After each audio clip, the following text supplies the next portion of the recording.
안녕하세요. 손절 없는 매매를 하고 있는 개미 투자자 손절매입니다. 오늘도 먼저 계좌부터 한번 살펴보겠습니다. 총 매입 금액은 1억, 평가 금액은 2,640만원, 수익률은 73% 정도 되네요. 추가 매수를 하진 않았는데 환율 상승으로 매입 금액이 이제 1억이 넘어갔습니다.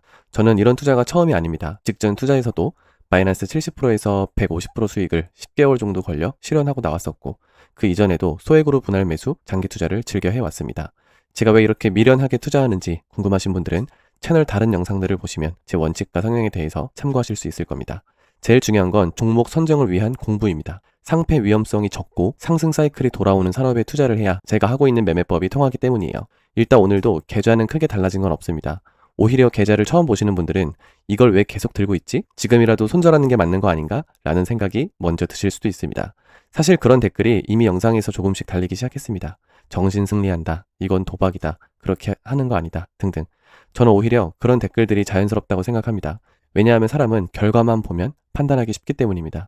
마이너스 70%, 마이너스 80%라는 숫자만 보면 누가 봐도 실패한 투자처럼 보이니까요. 그런데 저는 항상 숫자보다 왜 이 투자를 하고 있는지를 먼저 봅니다. 제가 투자하는 종목은 뉴스케일 파워입니다. 그리고 지금은 2배 레버리지 상품 SMU를 보유하고 있습니다. 레버리지라고 하면 많은 분들이 무조건 위험하다고 생각하시는데 사실 틀린 말은 아닙니다. 특히 단일 종목 레버리지는 정말 쉽지 않습니다.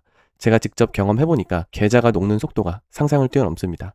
그래서 이번 사이클이 끝나면 저도 단일 종목 레버리지는 다시는 하지 않을 생각입니다. 레버리지를 하더라도 앞으로는 지수 위주로 할 가능성이 높습니다. 그만큼 힘든 투자가 맞습니다. 그런데도 제가 버티는 이유는 하나입니다. 저는 레버리지가 가진 음의 복리만 보는 것이 아니라 반대로 상승장에서 나오는 양의 복리도 같이 보기 때문입니다. 많은 분들이 레버리지는 떨어질 때만 생각합니다. 하지만 정말 큰 상승장이 시작되면 레버리지는 전혀 다른 모습을 보여주기도 합니다. 아직 제 채널은 처음 보시는 분들이 더 많다 보니 지난 영상에서도 말씀드렸지만 오늘도 그 이유에 대해서 예시를 들어보겠습니다. SOXL 다들 아시죠? 아마 투자하시는 분들이라면 한 번쯤은 들어보셨을 겁니다. 지금 여기 보시면 2025년 4월 관세 이슈로 폭락했을 당시 계좌가 반토막이 아니라 거의 사라질 정도로 마이너스 80%, 마이너스 90%까지 떨어졌던 분들도 많았습니다. 40불, 30불에 샀던 사람도 7불까지 떨어지면서 80%, 90% 폭락을 맞았죠. 그런데 그 이후 반도체 슈퍼사이클이 시작되면서 엄청난 상승이 나왔습니다. 그때 대출, 신용, 급하지 않은 돈으로 투자했던 사람들은 끝까지 버틸 수 있었고 중간에 공포를 이기지 못하고 손절한 사람들의 결과는 완전히 달랐습니다. 30불에 물렸던 사람도 지금 안 팔았다면 수익률이 2000%가 넘었겠네요.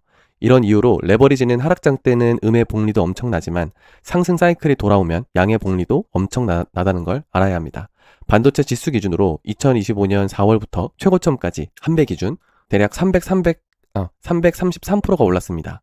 3배인 속슬은 999%가 올라야 이론적으로는 맞지만 양의 복리를 통해서 4118%가 올랐기 때문입니다.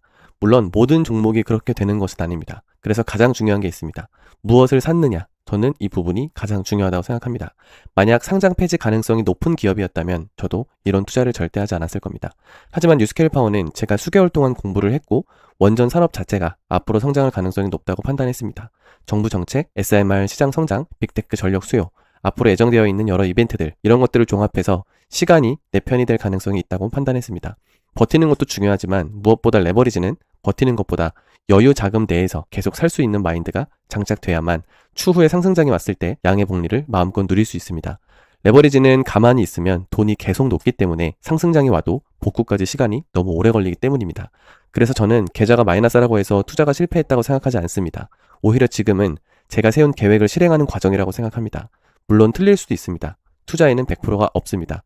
하지만 적어도 감정으로 사고 팔지 않겠다는 원칙은 끝까지 지키려고 합니다. 그리고 많은 분들이 물어봅니다. 왜 이렇게까지 계좌를 공개하세요? 사실 공개 안 하는 게 훨씬 편합니다. 욕도 안 먹고 놀림도 안 받고 실패하면 조용히 넘어갈 수도 있습니다. 그런데 저는 일부러 공개합니다. 사람은 혼자 있으면 원칙을 바꾸기가 정말 쉽습니다. 조금만 떨어져도 이번만 손절할까? 다른 종목 갈아탈까? 이런 생각이 계속 들게 됩니다.